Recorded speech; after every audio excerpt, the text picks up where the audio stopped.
Round up, round up. The one reason why he was attracted to me was the same reason why we're not together. He couldn't handle the fact that I had nude pictures. He couldn't handle the fact that I was a celebrity.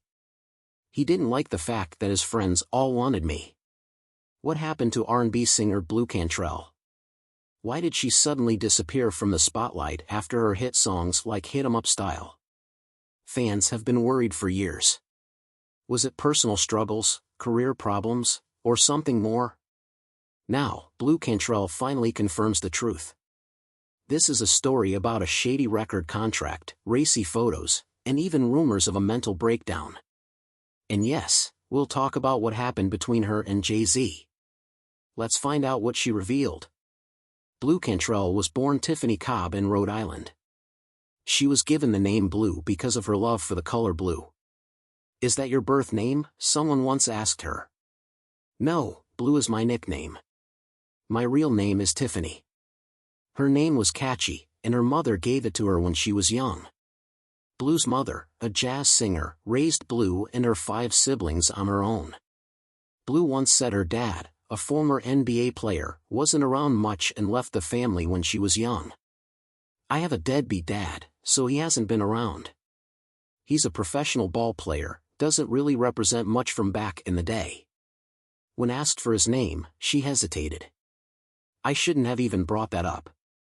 At 17, Blue moved to New York to chase her dream of becoming a singer. She quickly realized it wasn't going to be easy. She worked many different jobs to pay the bills. At 18, she even posed for adult magazine photos to make money. "Well, I did it, to pay my bills," she admitted. A friend who worked for the magazine convinced her to do it. It seemed like easy cash at the time, but these photos would come back to haunt her later. The one reason why he was attracted to me was the same reason why we're not together. He couldn't handle the fact that I had nude pictures. He couldn't handle the fact that I was a celebrity. He didn't like the fact that his friends all wanted me. Using her childhood nickname and her grandmother's last name, Blue entered the music world as Blu Cantrell. She joined a girl group called 8th Avenue, formed by the famous producer Teddy Riley. But after the breakup of another group, Blackstreet, 8th Avenue split up too. In 2000, Blue's life took a tragic turn. Her sister was in a car accident and ended up in a coma in an Atlanta hospital. Blue moved to Atlanta to be closer to her sister. While her family hoped for her sister's recovery, Blue's life was about to change. One day, while in a hotel lobby, Blue met a man who would change everything for her. She also ran into Usher.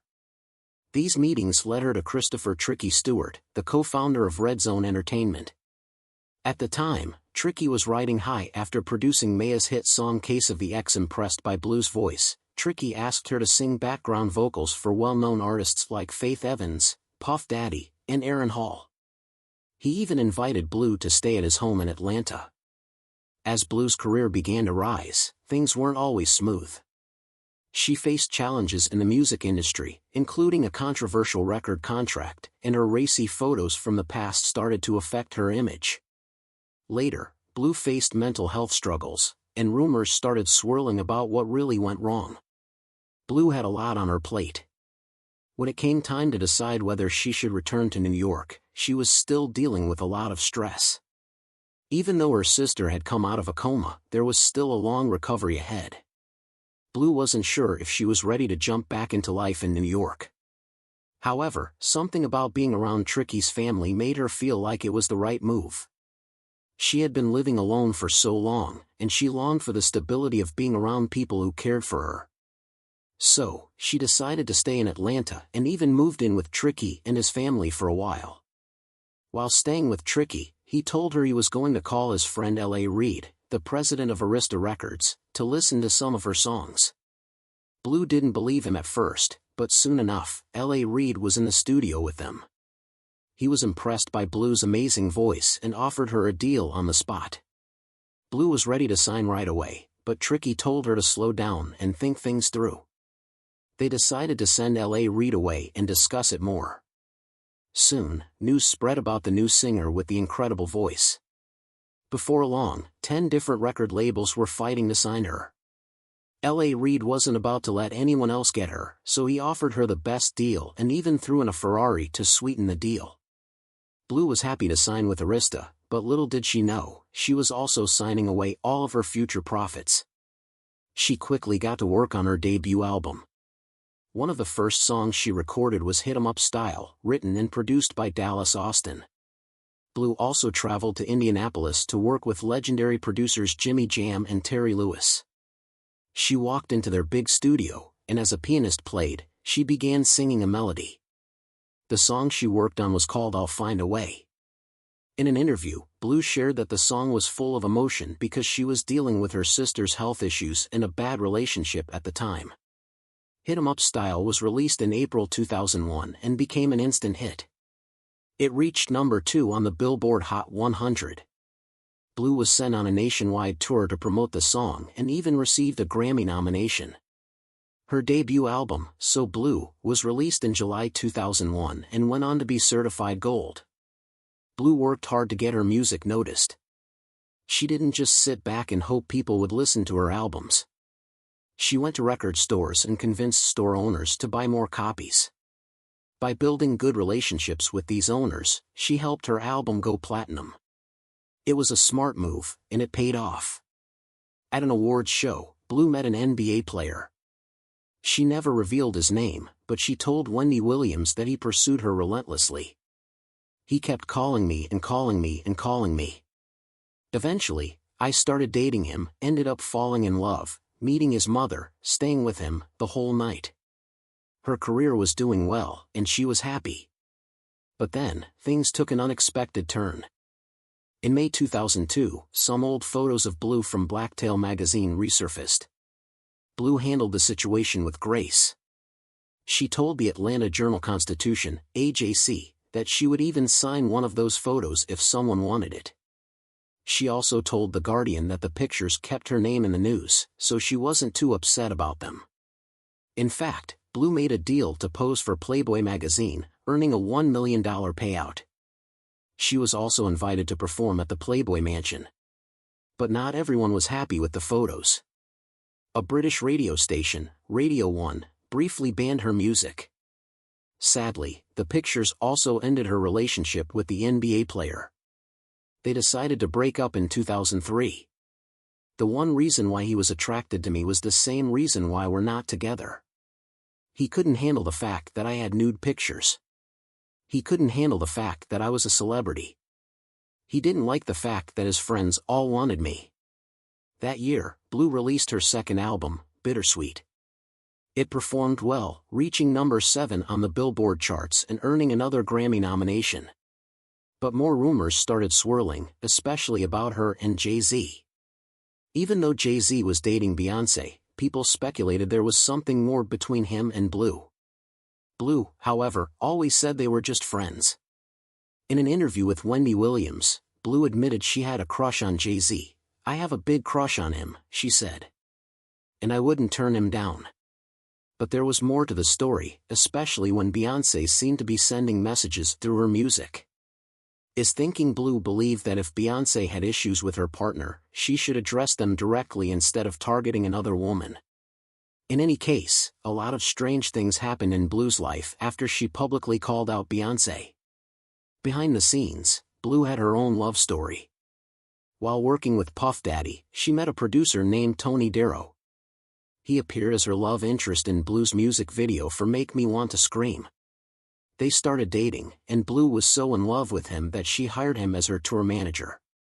However, in 2004, news broke that Blu had broken up with Tony after their fights turned physical. Tony denied these claims. Blu's struggles in the music industry also became more evident. Her career began to stall.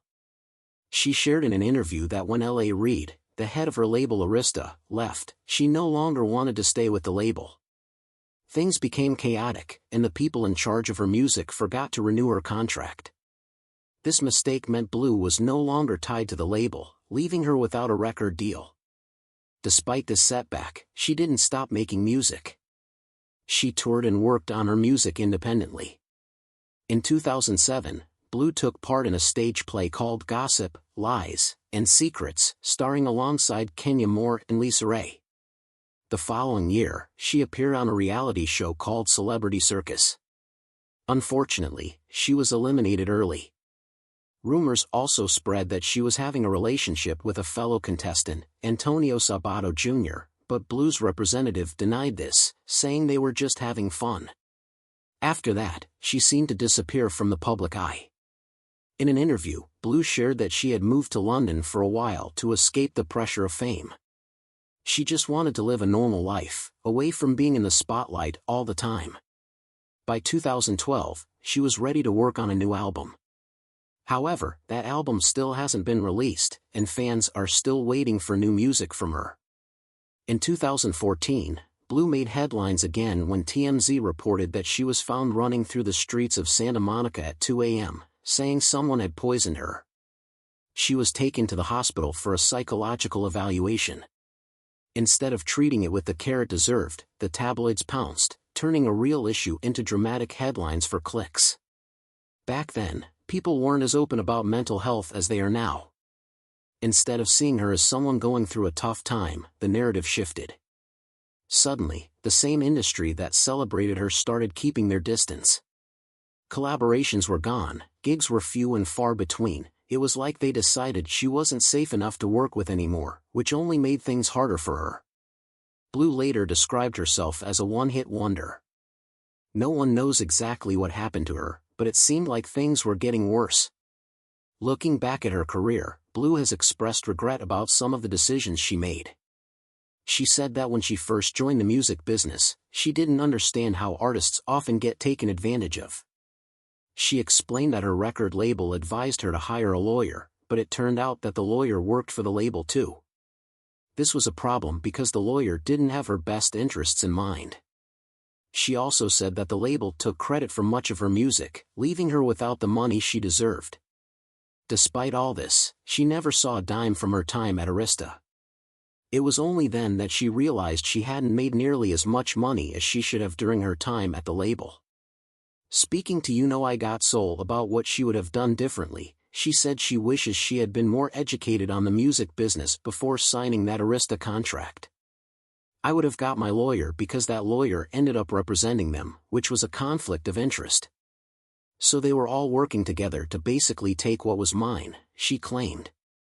Nobody really knows the whole truth but me and them, but I was really taken advantage of. Blu's story is a prime example of how things can go south. Those big promises from record labels? Yeah, they usually come with a catch, and no one warns you until you're already stuck. For fans, it's tough to imagine that the artists they love, pouring their hearts into music, aren't even getting their fair share. Blu's deal wasn't just a bad move, it was a full-on lesson in how the system works against its own talent. One other issue Blu faced was her photo shoot for Teal magazine. She admitted that it hurt her career because people judged her more harshly as a woman in the entertainment industry. But Blu didn't just give up. She leaned on her close circle and worked on getting back on her feet. She made some attempts to return to the music scene and did a few performances here and there. Still, the shadow of all that media scrutiny followed her, making it tough to fully reclaim her spot. Fans, though, never seemed to turn their backs. They saw her for who she was, a talented artist who deserved compassion, not judgment. Over time, her story has become a bit of a wake-up call for the entertainment world about how badly it handles stars dealing with mental health struggles. Nowadays, with people finally understanding that mental health matters, Blu's journey feels even more important. She went through it at a time when the world wasn't exactly kind about these things, and her story is now part of the bigger conversation about how the industry needs to do better for the people it puts in the spotlight. In March 2020, just before the world went into lockdown, Blu performed in London. Fans were shocked by her appearance since she doesn't update her social media very often. People started to wonder about her mental health after seeing her on stage. You might also wonder about the story between Blu Cantrell and Jay-Z. Well, Jay-Z was allegedly dating two women at the same time. Around the same time he reportedly started seeing Beyoncé, he was also linked to pop singer Blu Cantrell. people close to the situation believe this love triangle may have led to some major drama. One big claim is that Jay-Z and Beyoncé may have even used their power to erase Blu Cantrell's career. According to a woman named Shah, who has been talking about this on social media, she thinks the couple named their daughter Blue Ivy for a very calculated reason. Shah claims it wasn't because Jay-Z was still fond of Blu Cantrell, but because they wanted to push Cantrell's name off the internet. Anytime someone Googles Blue, Jay-Z and Beyoncé's daughter Blue Ivy pops up instead of the singer. Shah strongly believes this was all part of a plan to make Blu Cantrell disappear from public memory. Jaguar Wright, a former backup singer for Jay-Z, agrees with this theory. She blames Jay-Z and Beyoncé for Blu Cantrell's downfall. Jaguar says that Cantrell's career started to fall apart after her brief relationship with Jay-Z. She also mentions that in 2004, when Jay-Z became president of Def Jam Records, Blu Cantrell's contract wasn't renewed. Some people think this wasn't a coincidence. Before all the drama, Jay-Z and Blu Cantrell had a fun relationship. They were often seen in public together, going on fancy vacations and enjoying life. However, the relationship didn't last long. Blu later admitted that they broke up because Jay-Z couldn't match her energy. Things got even messier after a 2003 interview Blu did with Wendy Williams.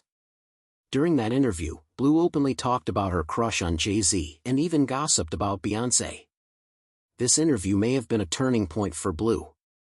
Some say it upset the Carters so much that it led to her being pushed out of the industry. Wendy even made comments that fueled the rivalry, saying, "Look out, Beyoncé, Blu is in town." Blu Cantrell's connections to other celebrities also raised eyebrows. She once told a reporter that Diddy complimented her after seeing her nude photos. These casual comments and her bold personality may have made her a target in an industry where powerful people can make or break careers.